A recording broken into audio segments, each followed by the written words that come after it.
Itu saya punya kitab namanya Al-Hayawanul Kubro. Itu cerita prestasi-prestasi hewan. Itu yang berkuras-kuras sampai berjilid-jilid. Itu ya cerita anjing. Anjing itu saking cerdasnya itu bisa deteksi CD palsu sama CD bajakan, asli sama bajakan. Itu kan nggak kebayang. Kalau narkoba mungkin masih ada bau khusus ya. Ada orang Indonesia itu sama orang Arab itu dilus-lus. Dilus-lus itu ya digini-giniin. Dulu itu ada seorang ulama dipanggil anak muda, dibully terus sekarang. Wahai kiai, datang ke rumah saya.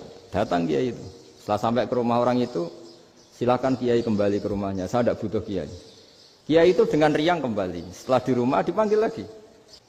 Allah itu pasti bikin ulama yang tidak produk Arab itu pasti ada. Kalau orang Arab jadi ulama wajar, bahasanya Arab, domisilinya di Arab. Tapi Allah akan selalu bikin ulama yang tidak bangsa Arab. Imam Ghazali itu Tus itu Persia. Imam Bukhari itu kira-kira kalau sekarang ikut Uzbek. Manusia semua ini kena khitabnya Islam. Kalau tidak ada ulama yang dari berbagai negara, kesannya Islam itu hanya milik orang Arab Saudi. Makanya Allah selalu bikin ulama-ulama yang bahkan tidak Arab. Ini ngaji itu harus objektif. Objektif itu jujur. Jadi bisa saja korbannya ayah saya, bisa rektornya, bisa semuanya. Tapi korban dengan makna yang bagus. Karena di antara saran Al-Quran, Allah ngendikan kalau belajar atau mencari nasihat atau mencari kebaikan apa saja itu diistilahkan walau ala anfusikum awil walidaini wal aqrabin, meskipun ketentuan itu merugikan kamu. Jadi ketentuan apapun yang merugikan kita harus tetap kaji meskipun itu tidak menguntungkan kita. Karena banyak problem, mulai dulu sebenarnya problem itu orang yang wakam da'in yadda'i annahu da'a ilallah tapi hakikatnya yad'u ila nafsih. Jadi banyak da'i yang mengklaim dirinya mengajak ke Allah dan Rasul tapi sebetulnya hakikatnya mengajak ke kelompoknya sendiri. Saya ini termasuk kiai yang masih orisinil. Artinya orisinil gini, suatu saat atau kapan saja saya kok sudah tidak laku jadi kiai, asal Islam jalan tetap senang. Karena nggak penting yang populer saya apa enggak itu tidak penting, yang penting agama ini tetap jalan. Sama, negara ini harus jalan siapapun presidennya. Ya, ini penting saya utarakan karena perbedaan antara nafsu dan komitmen beragama itu tipis sekali. Sehingga dulu pernah ada cerita ini bukti keadilan Rasulullah SAW. Pernah suatu saat Nabi itu ngaji, yang ngaji seperti ini.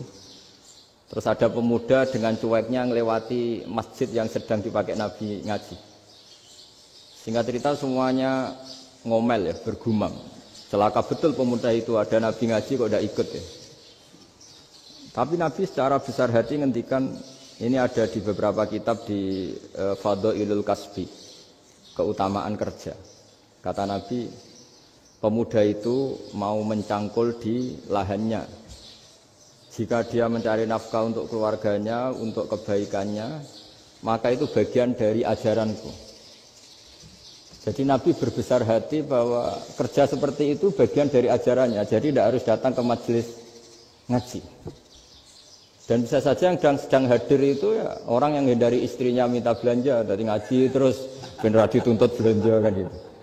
Mungkin anak-anak UMM yang kesini daripada tengok-tengok yang Malang bosen jalan-jalan ke Rembang gitu. Nah, jadi nggak mesti benar juga niatnya gitu. Jadi ya sama itu. Jadi kalau di dunia kiai yang masih orisinil itu nafsu itu benar-benar dilatih. Maka masyhur dalam cerita ada orang perang sama Ali radhiyallahu anhu.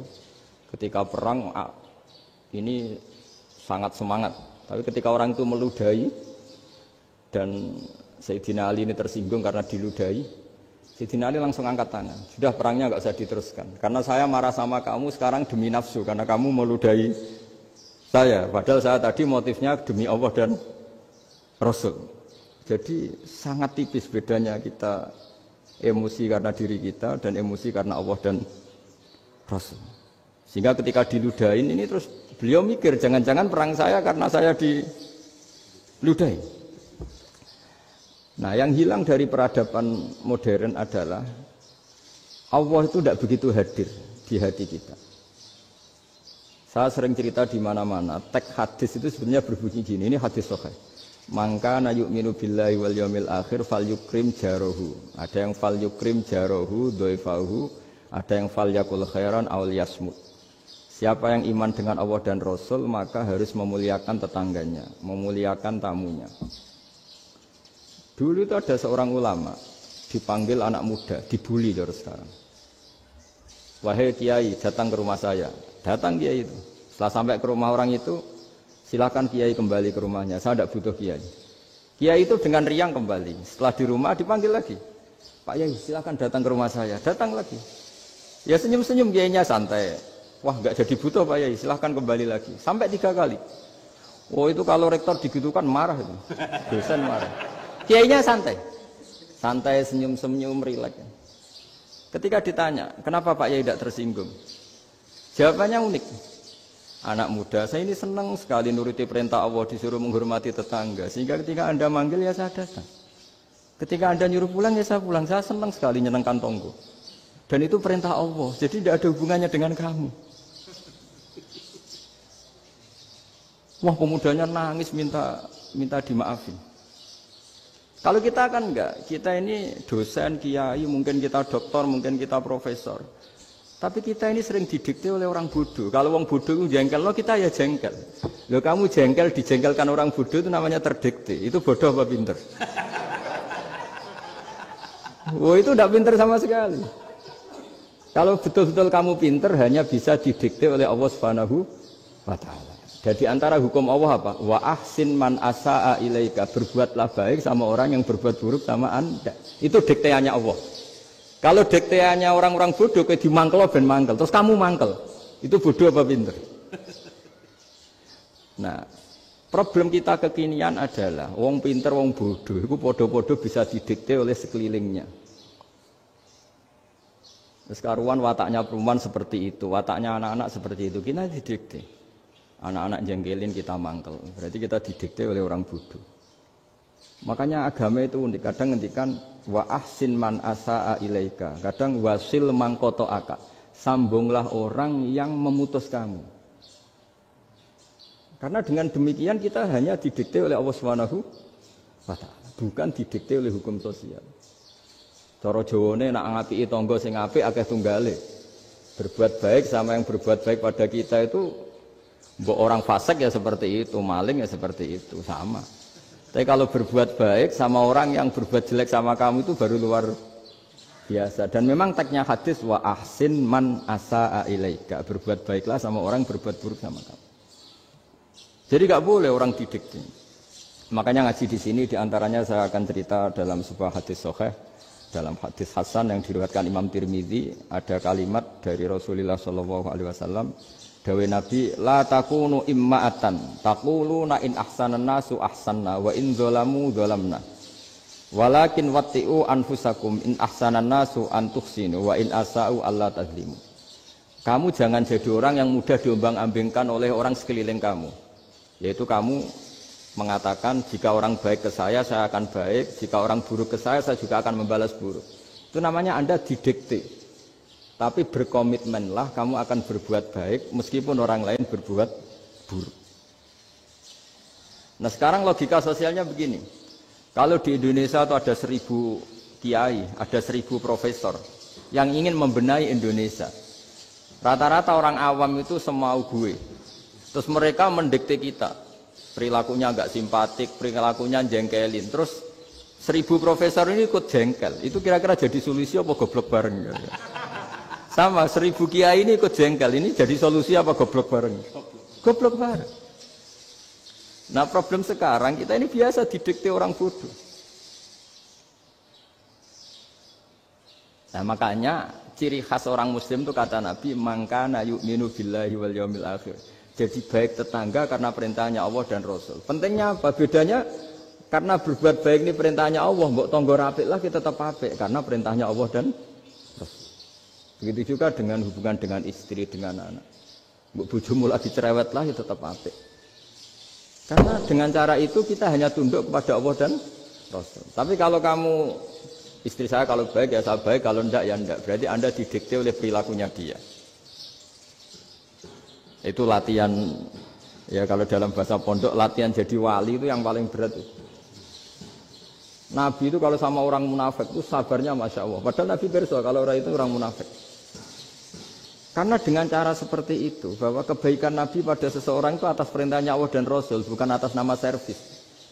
Kalau Nabi hanya baik kepada Abu Bakar, itu mungkin orang bilang, wisadune wong Abu Bakar baik sama Nabi. Tapi kalau Nabi baik sama orang munafik, Abdullah bin Ubay bin Salul, itu kalau nggak perintahnya Allah dan Rasul itu nggak bisa. Nah ini cobalah berlatih seperti itu, sehingga kita tidak mudah didikte. Ya saya ulang lagi, nggak mudah apa? Didikte.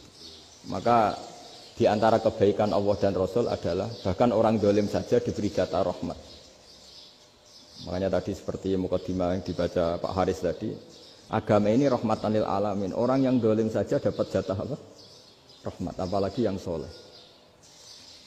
Nah kemudian yang perlu dicatat, kenapa kita menjadi enjoy dengan Islam? Islam itu adalah agama yang tidak didikte oleh materi. Jadi kalau Anda ingin makan enak, mungkin kalau pikiran kebanyakan orang, anak-anak muda yang milenial, yang gaul, ingin makan enak ya makan yang disukai. Misalnya sate atau bakso Malang atau apa. Kalau orang-orang yang jadi wali nggak gitu cara berpikir. Ini yang masih orisinil. Ditanya, ini dunia baru kesulitan makanan, baru resesi. Cara makan enak gimana? Jawabannya lucu. Ya gampang, idamuhu alju. Idam itu lauk. Kalau kamu ingin makan lauknya paling enak apa? Alju. Kamu harus lapar banget. Sampai kalau puasa itu melihat tempe itu wah luar biasa. Tapi kalau kamu nggak puasa, air putih itu nggak menantang. Tapi kalau puasa, tempe air putih itu menarik dan Anda tetap lahap. Apa? Karena lauk terbaik adalah alju, yaitu lapar. Lah tapi kita ini enggak. Kita ini kayak orang bodoh. Kayak orang bodoh tadi, profesornya makan nyaman ya kalau sesuai selera. Nah itu kan sama dengan anak-anak ABG. Anak ABG itu makan lahap ya kalau yang disukai. Lalu bedanya apa ABG sama profesor? Kalau cara berpikir masih sama kan itu. Kiainya juga gitu. Kiai makan enak kalau yang disukai, kalau enggak. Lalu bedanya apa kiai sama orang awam? Orang awam juga gitu, makan lahap ya kalau yang disukai. Nah ternyata perilaku kita ini yang pintar sama yang bodoh sama. Kalau kamu ingin berkasta lebih baik, itu cara makan enak itu apa? Idamuhu alju'. Lauk terbaik adalah karena kita sangat lapar. Makanya masyhur dalam cerita-cerita tarikh sirah nabawiyah. Nabi diberi hadiah, beberapa hadiah. Di antaranya ada yang diterima, ada yang enggak. Termasuk yang dikembalikan itu dokter. Ada seorang raja memberi hadiah Nabi dokter Tobit. Itu sama Nabi dikembalikan. Karena dokter ini sudah lama kumpul Nabi itu nggak pernah sakit.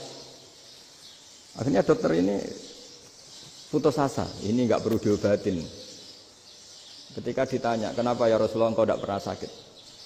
Karena kita ini kaum, kita ini komunitas masyarakat yang tidak akan makan kecuali lapar. Dan kalau sudah makan berhenti sebelum kenyang. Jadi sederhana sekali pengobatan zaman Nabi. Sebagian besar penyakit itu pasti disebabkan kita ceroboh dalam hal makan. Sudah ngerti kalau durian masalah, kalau makan durian enggak kehitung gitu. Apalagi kalau gratisan itu tambah banyak. Gitu. Pola tidur juga gitu, kata Nabi. Dan kita tidak tidur kalau tidak sangat ngantuk. Nah, itu namanya orang-orang soleh yang sudah ada didikte materi. Kalau yang didikte materi kan bisa tidur nyenyak kalau kasurnya enak, AC gini-gini. Sebenarnya enggak, tidur enak itu ya kalau sangat ngantuk. Mbok di gudang, mbok di bis, kalau sangat ngantuk ya semuanya ya enak. Sama, mbok lapar, mbok hanya tempe, tapi kalau sangat lapar itu ya enak. Nah ini ilmu yang mulai hilang, ilmu-ilmu yang mulai hilang. Nah, cara ibadah juga gitu. Kita ini kan, saya ini punya bapak kiai, mbah kiai. Punya guru yang sangat alim ya seorang Kiai Memun. Itu dulu kita pengkaji ilmu itu tidak pernah tahu bedanya NU dan Muhammadiyah. Karena dulu Mbah Darwis itu Kiai Dahlan itu dulu ngajinya bersama Mbah Hasyim ketika di Indonesia yang ngaji Mbah Soleh Darat. Mbah Soleh Darat itu dulu ngajinya sama buyut saya ke-6 namanya Mbah Soleh Asnawi di Kudus. Mbah Soleh Darat itu dulu alim-alimnya orang Jawa ya Mbah Soleh Darat, Soleh bin Umar. Tempatnya di Semarang, tapi beliau itu sebenarnya orang Jepara yang dekat Kudus. Setelah di Mekah, Mbah Hashim ini mondoknya ya, mulazimnya ke Syekh Mahfud Termas. Tapi sesekali ke Syekh Khotib Minangkabau. Nah yang Mbah Ahmad Dahlan lebih sering ke Syekh Khotib Minangkabau, sesekali ke Mbah Mahfud. Singkat cerita, karena Syekh Khotib Minangkabau sudah modern ya, terlibat organisasi dunia. Pas itu beliau pengagum Muhammad Abduh, pengagum Rasid Ridho. Sehingga bawaannya Mbah Dahlan itu lebih pergerakan karena beliau lebih mengidolakan Syekh Khotib. Nah Syekh Khotib sendiri sebenarnya orang Minangkabau. Jadi beliau namanya Muhammad saja sebenarnya. Jadi menantunya orang Arab. Oh itu dicibir mertuanya ini karena punya mantu orang Jawa, orang ndak Arab. Singkat cerita terus si mertuanya bilang gini, kamu jangan pernah bilang kalau orang Arab itu mansa kanal Arab, orang yang bertempat di Arab. Walakin man takallama bi arabiyyin fasihin, tapi orang bisa ngomong Arab secara fasih. Singkat cerita, kalau kamu tidak percaya, nanti suatu saat menantu saya kalau Jumatan, tidak usah kamu kasih tahu, langsung suruh jadi khotib. Tidak usah kamu kasih tahu, sarannya tidak usah kamu kasih tahu. Kalau sekarang kan enggak. Kalau dosen mau jadi khotib kan mengumpulkan materi dulu. Lucunya di antara materinya itu dari TV. Makanya jadi ribet kan khutbah sekarang.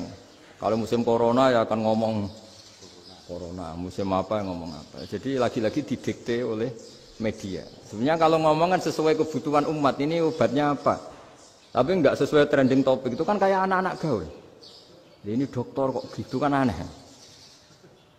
Singkat cerita si khotib ini enggak dikasih tahu, saya Muhammad tadi enggak dikasih tahu, langsung disuruh khutbah. Fatakallama bikalamin fasihin. Dia ngomong fasih sekali. Bahkan ngalah-ngalahi fasihnya orang Arab asli. Semenjak itu beliau dapat gelar Al-Khotib, orang yang cakap berpidato berkhutbah. Hanya terus desa Khotib Al-Minangkabau. Jadi orang Indonesia itu luar biasa. Dulu yang namanya orang Indonesia di Arab Saudi itu dihormati sekali. Karena yang ke sana itu pasti ulama. Sudah alim di Indonesia ke sana, termasuk Mbah Ahmad Dahlan. Mbah Hashim dulu karena sama-sama muridnya Mbah Soleh Darat. Lama-lama yang ke sana itu TKI TKW itu ya mulai agak dibully. Dulu Syekh Nawawi di antara ijtihad yang dihormati itu beliau mengkritik nyuwun sewu orang yang kan orang biasanya normalnya kan muji orang mati syahid. Hebat orang mati syahid itu hebat gini. Oke, kita sepakat orang mati syahid itu hebat. Tapi kata Imam Nawawi dengan syarat niatnya itu li'ila'i kalimatillah dan itu bawaan takdir. Saya ulang lagi, itu bawaan takdir, harus mati di medan perang. Tapi tidak boleh seseorang ini niat perang tapi niatnya supaya syahid. Karena kalau begitu berarti dia berniat supaya menjadi maktulal kafir, orang yang dibunuh orang kafir. Kedua, dengan dia mati berarti pasukan Islam berkurang. Berarti dia ingin pasukan berkurang, hanya ambisinya dia ingin langsung ke surga. Misalnya pasukan orang Islam itu 10, orang kafir 10. Kalau kamu ingin syahid berarti mati 1 kan, tinggal 9 kan. Nah kalau yang seperti itu 10 kan mati semua. Gara-gara ingin syahid akhirnya perangi rapati tenanan, benang mati, benang mlebu swarga. Kata Syekh Nawawi, ya enggak. Kalau kamu perang sama orang kafir ya niat menang. Dengan niat menang ini kamu ingin li'ila'i kalimatillah. Tapi kalau kamu ingin syahid berarti kamu menuruti keinginan nafsu kamu yang cepat masuk surga. Itu orang Arab kagumnya bukan main. Karena di mana-mana orang itu dinilai dari niatnya. Paham ini ya? Tapi perang loh ya, dalam kondisi perang, bukan teroris. Perang itu artinya orang kafir yang ingin bunuh kita, itu perang namanya apa? Perang. Dulu orang cerita syahid itu hanya pokoknya syahid itu hebat, pokoknya syahid itu hebat. Syahid di medan perang itu hebat, pokoknya syahid di medan perang hebat. Tapi ketika Syekh Nawawi memberi penjelasan ilmiah, jika kamu perang ingin cepat mati, ingin cepat syahid, artinya ini untuk pemenuhan diri kamu, karena kamu bayangkan langsung masuk surga. Kamu lupa bahwa dengan kamu dibunuh, kekuatan Islam berkurang. Akhirnya beliau memberi penjelasan, syahid itu bagus, itu sebagai takdir. Hanya takdir itu kita perang yang ingin menang, tapi takdirnya mati. Jangan dibalik. Oleh perang rapati tenanan benang mati namun bu. Itu yang pertama, termasuk ulama yang pertama memberi penjelasan itu Syekh Nawawi. Akhirnya melahirkan kekaguman yang luar biasa dengan tafsir Munirnya itu. Terus beliau itu orang yang rileks kalau menjelaskan ilmu. Ini ya juga guru-gurunya Mbah Hasyim, Mbah Guru sama Mbah Hasyim sama Mbah Ahmad Dahlan Syekh Nawawi itu. Jadi dulu yang alim di Arab itu ada Syekh Nawawi, ada Syekh Khotib Minangkabau, ada Syekh Bakir Jogja, ada Syekh Mahfud Termas. Itu orang Indonesia banyak sekali yang alim. Bahkan di antaranya yang dikagumi Al-Azhar itu juga orang Indonesia, nama Syekh Abdul Manan itu, mbahnya Syekh Mahfud Termas. Itu pertama ada duta besar Indonesia di Mesir, itu termasuk barokahnya Mbak Abdul Manan tadi, itu juga orang Indonesia. Jadi pemahaman ulama Indonesia itu khas, termasuk ketika memaknai apa? Syahid. Ketika memaknai apa? Syahid. Itu unik.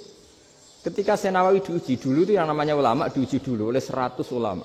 Jadi dulu ya ada kompetisi. Imam Bukhari diakui jadi ahli hadis itu diuji oleh mi'atu muhaddisin, 100 orang ahli hadis, sanad dibolak-balik, matanya dibolak-balik, tapi beliau tetap bisa mengembalikan proporsi sanad itu. Syekh Nawawi pernah diuji gini. Ayul afdol al ulama awe salatin. Keren mana ulama sama raja atau sama orang-orang kaya, sama penguasa? Ya keren ulama. Terus dibully sama orang. Tapi setahu saya banyak ulama yang antri di rumahnya raja. Tapi saya tidak tahu melihat raja antri di rumahnya ulama. Kan kebanyakan kan mungkin ustadz atau kiai yang antri ngajukan proposal kan enggak. Nah, kalau raja kan enggak pati itu, malah enggak usah antri. Kiainya sudah nyambut sebelum datang. Jawabannya lucu Syekh Nawawi itu, dan yang tanya itu langsung diem. Ya karena ulama itu tahu fungsinya uang, sehingga cara nyari sampai seperti itu. Sementara raja-raja itu tidak tahu fungsinya ilmu, makanya tidak pernah sowan ulama. Sehingga jadi ya dianggap enteng saja. Ulama kan tahu fungsinya uang, tahu untuk pondok, tahu masjid. Sementara raja tidak tahu fungsinya ilmu. Jadi itu khas Jawa ya. Khas Jawa, khas Indonesia. Apa-apa yang menurut orang banyak dengan tanda kutip itu buruk atau baik, itu orang Jawa menafsirkan tuh gampang saja. Sehingga semenjak itu Jawa itu dipandang betul. Saya punya kitab namanya Qadayal Haji wal Umrah. Itu terbitan Hayatul Ulya Arab Saudi, milik Wahabi. Itu diantara fatwa yang dipakai untuk solusi muskilatul haji, problem-problem haji kekinian. Itu fatwanya syekh-syekh yang dari Indonesia, termasuk Syekh Khotib Minangkabau, Syekh Nawawi Banten, Syekh Bakir Nur Jogja. Misalnya begini, dalam fatwa-fatwa yang menyulitkan kita ya, sampai sekarang jadi perdebatan. Ketika Safa dan Marwah itu dengan batas tertentu, saya ulang lagi dengan batas tertentu, mau tidak mau atas nama kebutuhan, itu kan butuh perluasan. Karena kalau naik turun itu mudah disepakati ulama.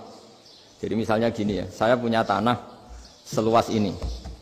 Pasti orang akan mengatakan sampai bawah ya tanah saya, sampai atas tanah saya.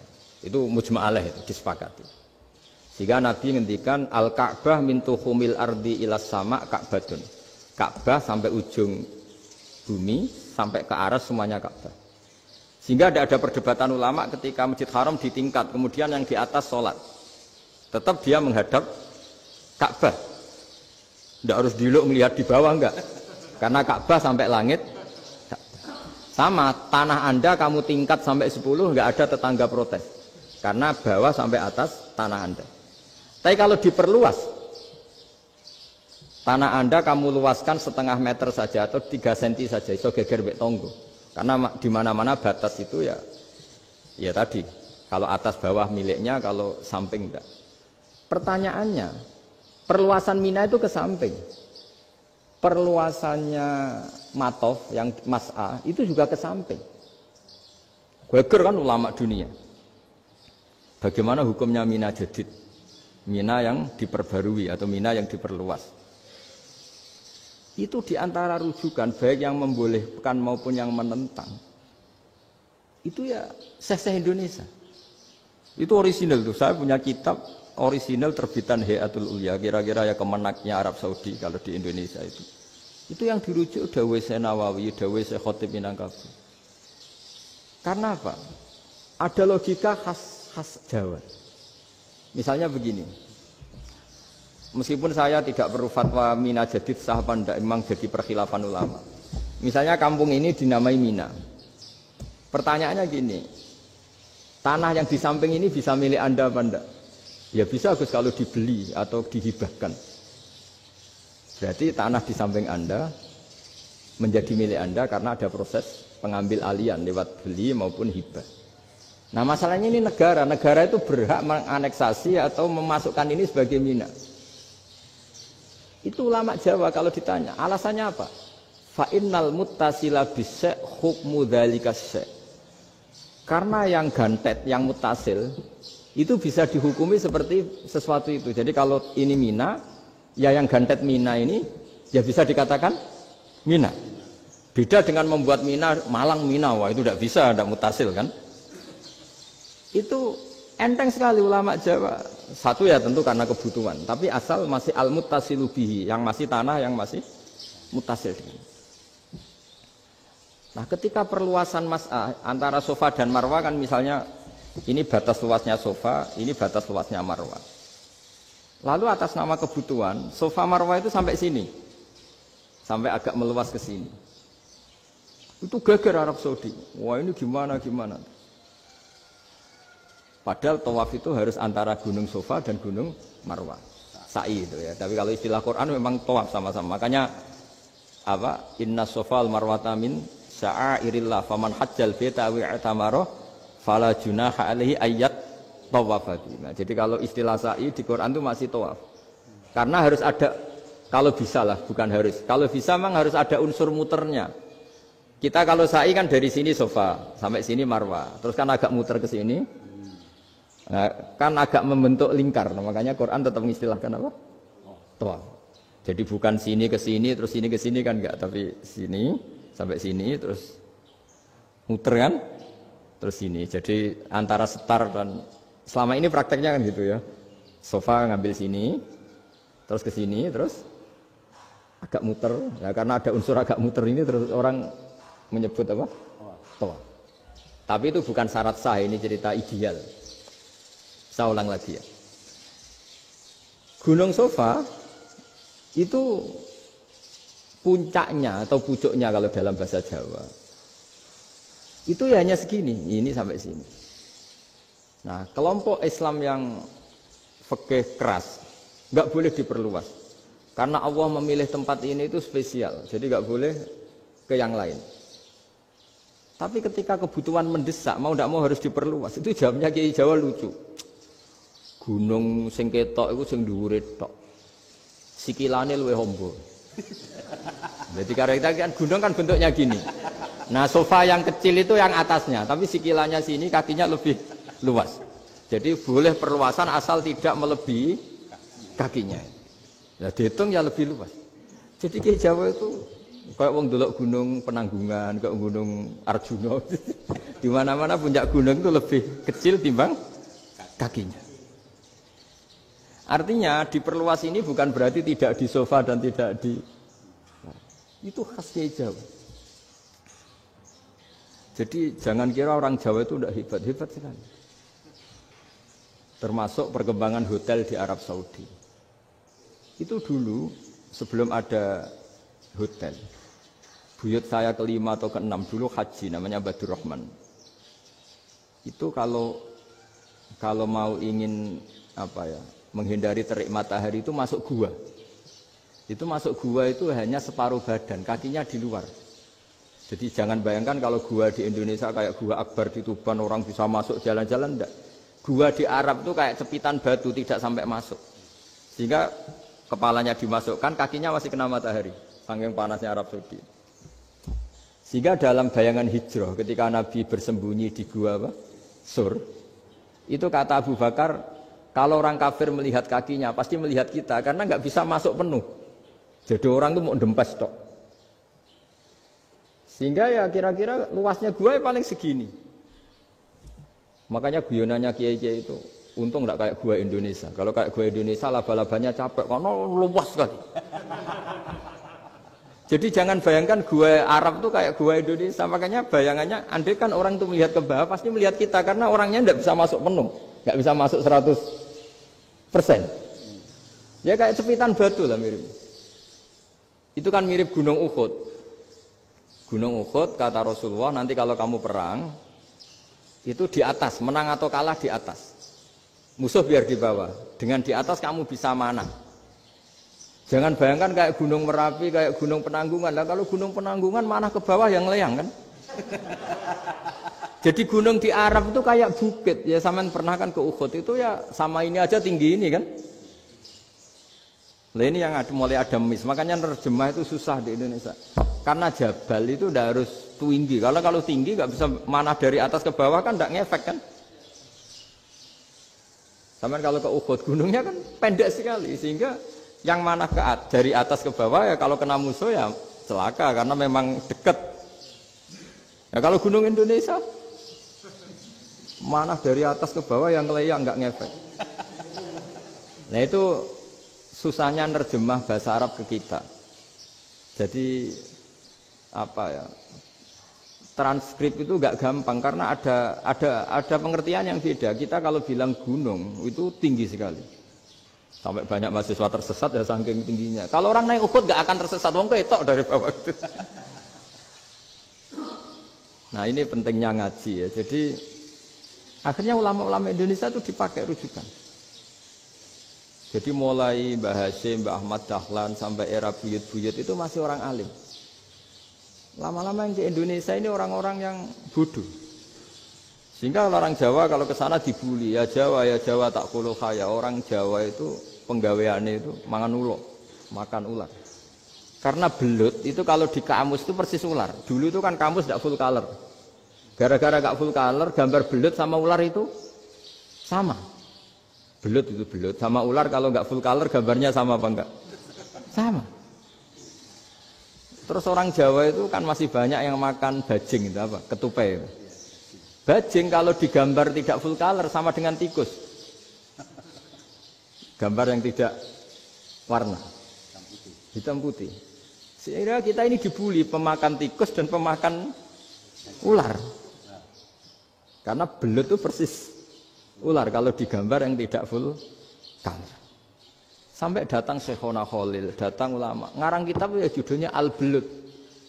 Karena enggak terima bangsanya dinyek makan apa? Ular. Terus dikarang. Wal belut hayawanun bakhriyun terus ya isu fi kadza wa kadza. Itu beda dengan al-hayyah. Itu diterangkan. Mulai bisa nerima. Terus sistem hotel juga gitu. Sampai tanyakan dalam sejarah dulu orang Sedayu ada namanya Syekh Mukhtar. Syekh Mukhtar bukan bikin rumah besar yang siapapun orang Indonesia haji itu nempat di sana. Nah ini yang menginspirasi akhirnya ada hotel. Dulu Syekh Mukhtar hanya menyediakan untuk hujat-hujat Indonesia. Lama-lama jadi hotel. Nggak mau saya mau cerita. Kata Mbah Mun sering cerita. Kenapa wa ma arsalnaka illa rahmatan lil alamin, kata Mbah Mun, Allah itu pasti bikin ulama yang tidak produk Arab itu pasti ada. Kalau orang Arab jadi ulama wajar, bahasanya Arab, domisilinya di Arab. Tapi Allah akan selalu bikin ulama yang tidak bangsa Arab. Imam Ghazali itu Tus itu Persia. Imam Bukhari itu kira-kira kalau sekarang ikut Uzbek. Ya, Imam Bukhari itu kalau negara sekarang ikut mana? Uzbek. Kenapa demikian kata Mbah Mun? Karena Allah sudah ngendikan wa ma arsalnaka illa kafatal linnas. Manusia semua ini kena khitabnya Islam. Kalau tidak ada ulama yang dari berbagai negara, kesannya Islam itu hanya milik orang Arab Saudi. Makanya Allah selalu bikin ulama-ulama yang bahkan tidak Arab. Termasuk Imamul Muhaddisin, yaitu Imam Bukhari, itu orang Uzbek. Orang Rusia lah kalau sekarang ikut Uni Soviet dulu. Imam Ghazali itu orang Persia. Syekh Nawawi itu orang Banten. Karena Allah ingin memaklumatkan bahwa Islam ini untuk semua. Sehingga orang yang tidak Arab pun bisa belajar Islam. Yang alimnya itu enggak kalah sama orang apa? Arab. Makanya ini PR ya. Kalau Gus Dah Ploso nanti ngendikan suatu saat orang belajar Islam itu bahkan orang Arab pun bisa belajar ke Indonesia. Kalau orang Indonesia bisa alim betul kayak dulu. Sekarang banyak liga antar ulama. Itu orang Indonesia pasti masuk. Ulama-ulama top dunia. Itu pasti orang Indonesia banyak yang masuk. Karena tadi ketika orang Indonesia baca kitab, itu orang Arab itu kagum. Kok bisa tidak bahasanya baca secara benar? Bukan sekadar bisa baca secara benar. Karena memang dilatih sedemikian rupa di pondok-pondok. Makanya kita semua lah, yang alim di Indonesia itu kemana-mana ya pasti alim. Dulu putra Mbah Mun namanya Gus Zofur itu tahun pertama ya sudah the best di tahun pertama. Kalau tahun pertama the best-nya ilmunya bawaan dari sarang, dari keluarganya. Gus Naji mondok di Said Muhammad tahun pertama sudah dipuji sebagai yang teralim karena ya sanggup. Kalau dipujinya tahun ketiga, tahun keempat kan mungkin dapat dari sana. Ini tahun pertama. Saya ulang lagi tahun pertama. Karena pengajaran di Indonesia itu luar biasa di pondok-pondok ini. Makanya kalau dalam anekdot pondok itu cerita-cerita lucu itu. Ada orang Jakarta ngaji, setelah di kelas itu pelengahan terus. Melihat jendela, lihat pintu terus. Lama-lama gurunya marah. Kamu diajarin kok enggak punya sopan. Melihat pintu terus enggak memperhatikan guru. Anak Betawinya jamnya lucu. Habis Pak Guru bohong. Kenapa ya? Kamu Pak Guru bilang Ja'a Zaidun, Zaid datang. Tak lihat enggak ada yang datang. Setelah itu contoh nasab kan ro'a itu Zaidan. Saya melihat Zaid, saya enggak melihat Zaid. Contoh ketiga yang jer kan maror tu Zaidin. Saya berjalan ketemu Zaid. Pak Guru diam di situ enggak jalan-jalan. Jadi saking detailnya Indonesia dia cari. Kalau rofa Ja'a Zaidun.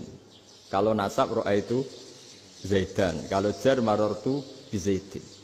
Nah si murid Betawi ini karena pertama sekolah ngiranya gurunya itu cerita Zaid datang. Makanya dia ngelihat pintu terus. Mana katanya datang kok enggak datang-datang. Nah dengan latihan seperti itu, kemungkinan orang Indonesia salah itu kecil karena memang dilatih betul.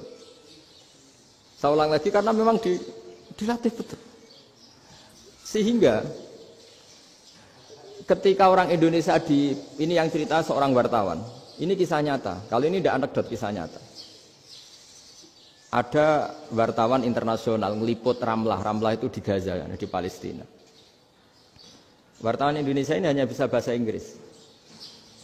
Dijak ngomong bahasa Arab. Terus dia bilang saya tidak bisa. Saya tidak bisa, saya bisanya ngomong Inggris. Tapi apa yang terjadi setelah sholat, si Indonesia ini jadi imam pakai sholat jariah lagi. Baca bismillah benar, bismillahi jar karena mudhof ilaih.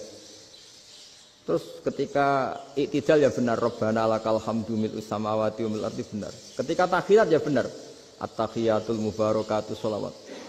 Sama orang Arab ini diambungi. Orang Arab kalau senang orang itu dicium. Kamu tawaduk, sebenarnya kamu itu ahli bahasa Arab. Karena orang Indonesia sekali sholat itu nggak ada yang salah. Meskipun benarnya karena hafalan, tapi bagi yang ahli nahwu itu hebat. Misalnya kita kalau ngapalkan kan Bismillahi, Bismi jar karena ba, Allahi jar karena mudhof ilaih, Ar-Rahmani jar karena sifat, Ar-Rahimi karena sifat, Alhamdu rofa karena mubtada, Lillahi jar karena ada huruf jarli, Rabbi jar karena sifat. Sebetulnya tidak karena pinter, tapi karena hafalan. Tapi orang Indonesia hebatnya itu benar terus. Rabbana lakal hamdu, ya kan? Alhamdu rofa, terus mil'us samawati ya rofa karena sifat. Sehingga terus orang Indonesia kalau sholat di Timur Tengah itu dipuji karena makhrajnya ya benar, rofa nasabnya juga benar. Nah itu di negara lain tidak ada nggak Indonesia. Orang Cina itu sering bikin marah orang-orang Arab karena kalau dongo itu nggak fasih kayak orang Indonesia. Orang Indonesia kalau dongo ya Allahumma tohhir qalbi. Orang Cina ini yang jadi guyon di Arab. Allahumma tahir kalbi gitu. Itu kan bedanya jauh. Itu orang Arab pertama membiarin. Lama-lama kalbun entak gitu. Maksudnya asu-asumu gitu.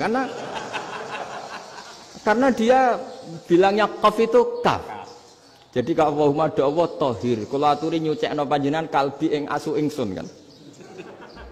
Tapi kalau qalbi itu ati ingsun, tapi kalau kalbi anjing ingsun. Bedanya qaf sama kaf. Ana arane kalbun entak. Asu-asumu. Maksudnya kan. Tapi padahal orang Cina itu paling dilihat teksnya ya pakai qaf. Orang Indonesia enggak, mulai kecil dilatih sak fase-fase. Sampai ya sulit betul latihan Fatihah itu. Kalau di Kudus malah sampai 3 bulan Fatihah itu. Sampai at-tahiyyatu, kurang bersih. At-tahiyyatu sampai ada cerita itu orang dipanggil maftuhin itu enggak melengak, harus maftuhin. Baru melengak. Tapi barokahnya itu orang Indonesia kalau dongo memang benar-benar Allahumma tahhir qalbi. Ya Allah sucikan hati kami, bukan tahhir kalbi. Karena sekali jadi kaf itu maknanya anjing saya. Ya Allah sucikan anjing. Jadi ini orang Indonesia. Jadi kata Mbah Mun, dawuh Mbah Mun, illaka fatal linnas, bahwa agama ini milik semuanya. Itu diantara bukti Allah menghendaki atau mendesain Islam seperti ini, orang yang belajar di Indonesia itu pengetahuannya Islam, pengetahuannya tentang Islam itu tidak kalah sama yang belajar di Al-Azhar, sama yang belajar di Arab Saudi.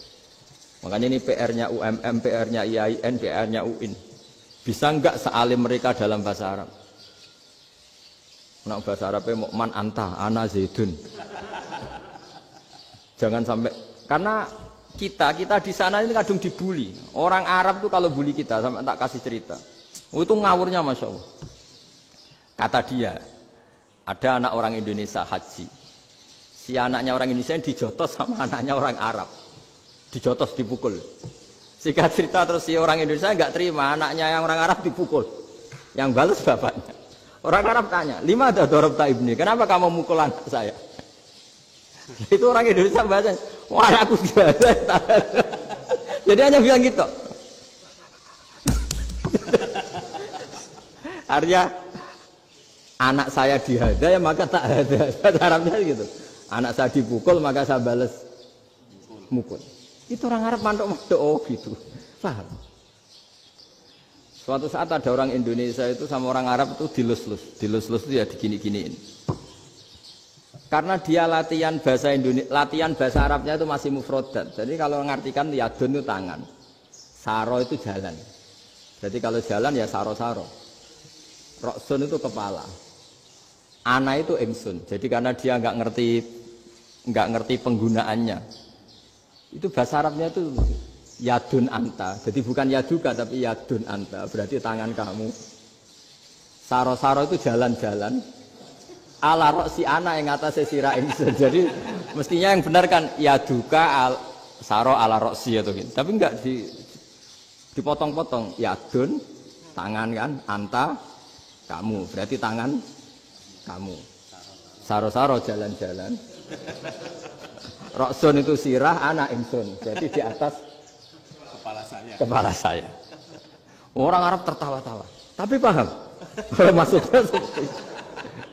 Jadi kita ini dibully di Arab itu Masya Allah.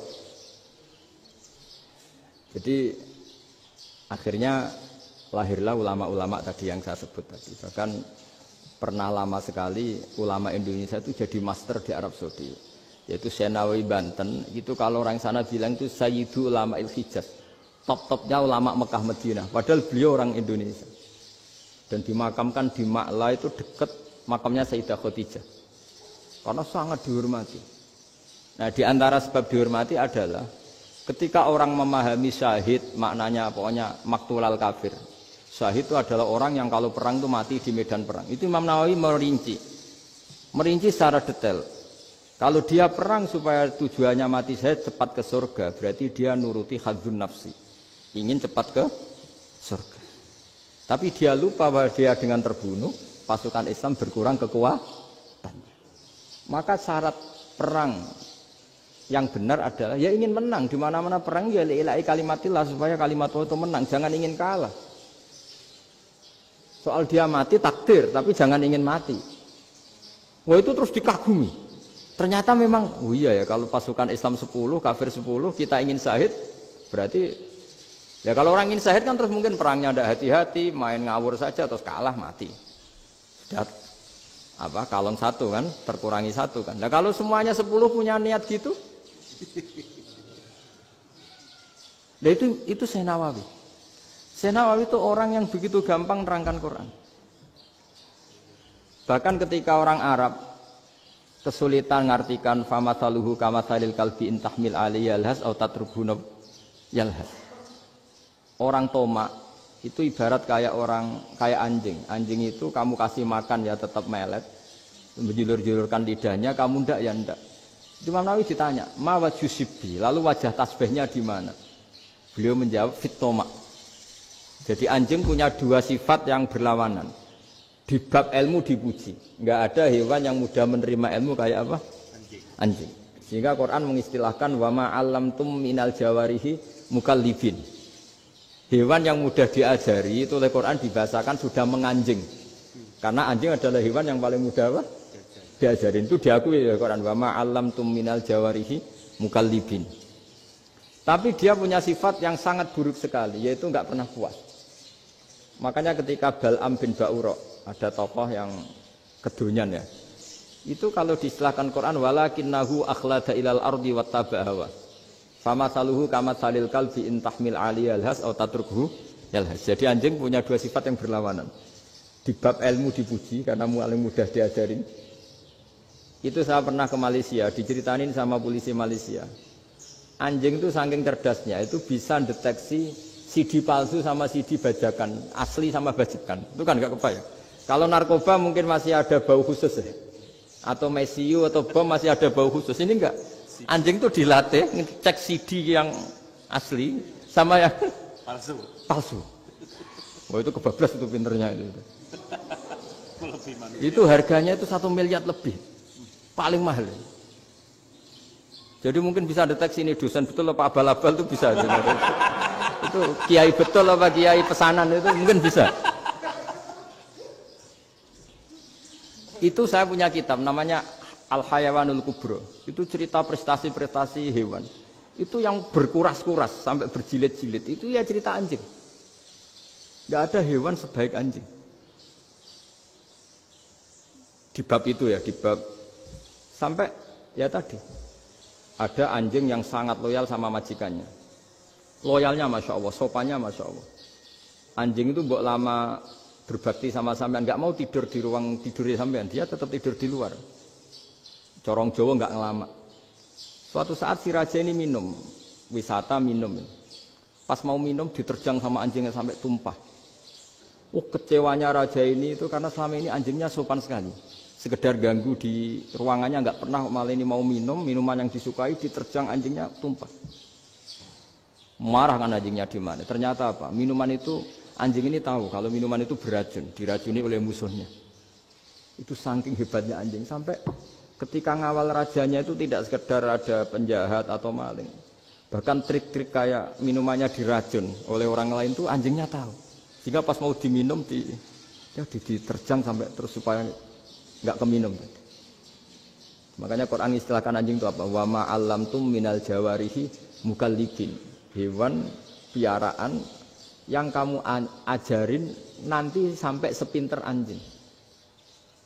Makanya Ashabul Kahfi itu ketika ngajak anjing tadi, beliau tidur, anjing itu tidurnya bil wasit. Wakal buhum basitun dzira'aihi bil wasit. Jadi dia tidur dalam posisi siaga. Loh coba anjing itu nggak pernah sekolah. Karena dia posisi menjaga, tidurnya itu kayak siaga gini. Bukan ngorok semadep ke atas terlentang itu enggak. Andai kan dia tidur terlentang itu kan yang mau mengganggu kan, wah asune turu itu enggak. Dia tidur posisi siaga, makanya disebut lawit tolak ta'alaihim lawalaita minhum firaron. Kalau kamu melihat anjing itu pasti lari karena dia posisi siap merekam. Jadi tidur tapi posisi siap merekam. Jadi matanya tetap terbelalak kayak siaga. Padahal itu enggak diperintah, ya dia memang punya nalar untuk itu. Ini yang disebut wa ma 'allamtum minal jawarihi mukallibin. Dan dalam teori modern juga gitu.